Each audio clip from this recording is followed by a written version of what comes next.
What's going on, guys? It's Lucas from userbet coming back with another video. NFL Week 8 start-sit decisions. This past week has been an absolute bloodbath, and that is why I userbet. My teams are bottom feeders in at least 3 of the leagues I'm in. There is really almost no point of checking that league anymore. But with user betting, you're not stuck with the players. You're not tied down to one specific roster. If someone else just has a really good team, you have no chance of beating them. With user bet, you only play against yourself, pick new players each week, and you have a fair shot at winning. And all of that comes without compromising on what makes season-long fantasy football so fun. The weekly decisions and drafting and the weekly head-to-head matchup. We're going to be doing 4 user bets today, 2 standard, 2 superflex. You get 2 options per roster slot. Let's break it down from the top. I'm going to go with Goff here. He gets Amon-Ra back, and along with Swift, who's expected to play. I think this Miami defense is a little overrated, and we've seen the secondary get gashed in the past. They're also coming off a bye, so I think there will be a little bit more creative play calling involved, and it just gives this banged up team an extra week to get healthier. As for Mac Jones, he's playing a good Jets secondary. I think they're going to have a hard time throwing the ball. Even if I do think the Jets defense is a little bit overrated, he was pulled last week. Maybe that was because of his injury and he's a little bit healthier now,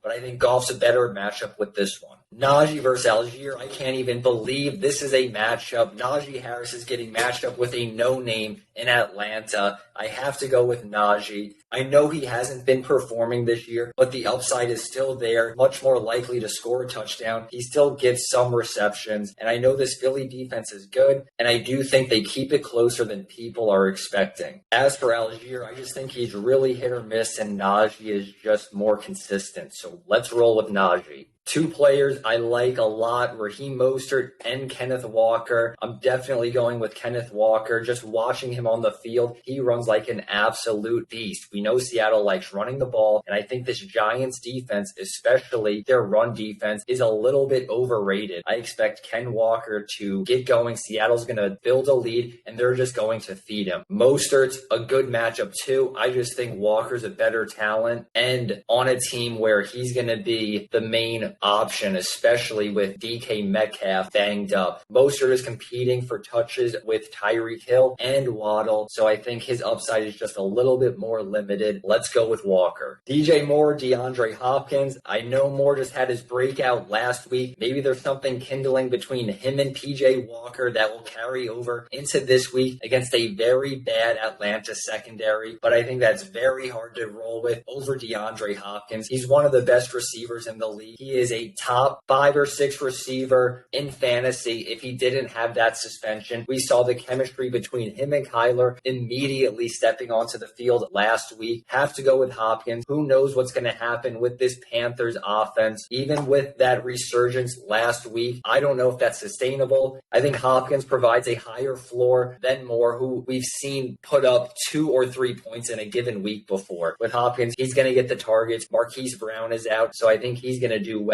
even if it is a little bit of a tougher matchup. Diggs versus Jefferson. This is a toss-up, but I'm going to roll with Jefferson. I think this game's going to be a little bit closer, which is going to require the Vikings to throw a little bit more. And I also like the matchup a little bit better. I think Arizona's pass defense is worse than Green Bay's pass defense. Let's roll with JJ. Higbee versus Kittle. Definitely rolling with Kittle. I don't like where the Rams offense is heading right now. It seems Stafford is only targeting Cooper Kupp, where Kittle is actively being targeted. Him and Jimmy G have a connection. Kittle was hurt to start the year, got off to a slow start. These last couple of weeks, we've seen him come on, and I think he's going to have a good week this one, especially over someone like Higbee. Darrell Henderson or Drake London. I'm going to go with Henderson. I like picking a running back in my flex spot when he's matched up with a receiver. I think it provides a little bit of a higher floor, better chance for a touchdown. As for London, the Falcons offense is doing well without targeting London or Pitts, their top 2 options. So for whatever reason, these players are not fitting into the Arthur Smith scheme. So I'm going to roll with Henderson here.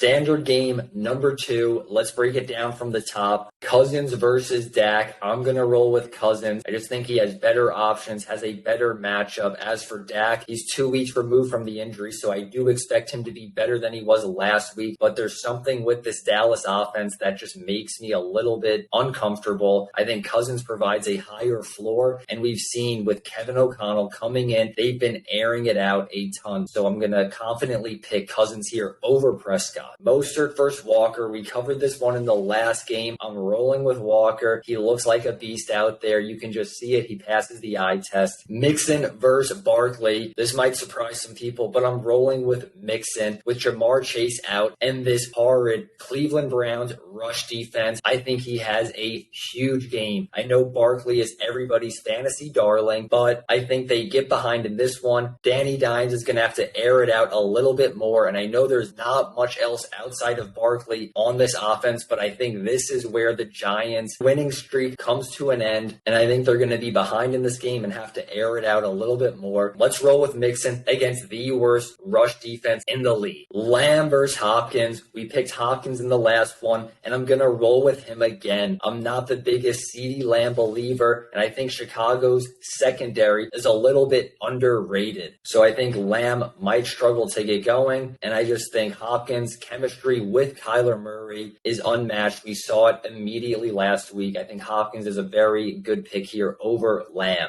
Adams or Jefferson. We talked about Jefferson in the last game. I'm going to roll with Adams here. The Saints secondary is a mess. I think this is going to be a very high-scoring game. Even though Jefferson has been on an absolute tear, I like the Raiders coming out of a bye. So although the Jefferson pick is very tempting, I'm going to roll with Adams here with a phenomenal matchup in a must-win game. I'm going to roll with Freiermuth here. Philly's secondary is one of the best in the league. I think the receivers are going to struggle to get going. They're going to rely on their tight ends and running backs to keep this game competitive, and that's when Freiermuth is going to come in. He's going to serve as the security blanket for Trubisky or Pickett at quarterback. As for Noah Fant, I think he's more hit or miss, and I think Seattle heavily relies on Kenneth Walker and the run game against a bad Giants rush defense. Let's roll with Muth. Jones versus Higgins. I think both of these players get an uptick in work. We see Rodgers calling for their best players to get the ball more, and that has to be Aaron Jones. So I do think he gets an uptick of work, and we see what he can do when he does get that uptick in work. This is a very tough matchup for Green Bay, and I could see them getting behind early and then being forced to throw the ball more, which actually could benefit Jones if Rodgers is just dumping off the ball. But I'm going to roll with Higgins. With no Chase, Higgins is going to get targeted heavily, even though this is a bad Browns rush defense, and I think they get the ground game rolling. Higgins, the number one option for a Joe Burrow team who's been absolutely on fire. I just cannot pass that up, especially with Aaron Jones' inconsistencies. We don't know if he's going to get that workload. So let's roll with Higgins here with no Chase and a bad Browns defense. Our first superflex game. Let's break it down from the top. Carr versus Danny Dimes. I'm rolling with Carr here. They're coming out of a bye. This is a must-win game for them. I think this is a very nice matchup for the Raiders. Saints secondary is in shambles. Just one thing to look out for. Dennis Allen was the former defensive coordinator for the Raiders, so there could be some familiarity there. But I'm going to roll with Carr against Danny Dimes, who's on a back-to-back road game, flying across country to play Seattle. They were just in Jacksonville last week, and I think this overrated Giants team finally comes back down to reality. Chubb versus Etienne. I'm rolling with Chubb. He's been a stud all year long, and we know Cleveland likes to rely on this run game to then set up the pass to help Jacoby Brissett out. As for Etienne, I know the Jags have familiarity playing in London, but we don't know how these cross-country trips affect players, and this is a nasty Denver defense. I know they're better in the secondary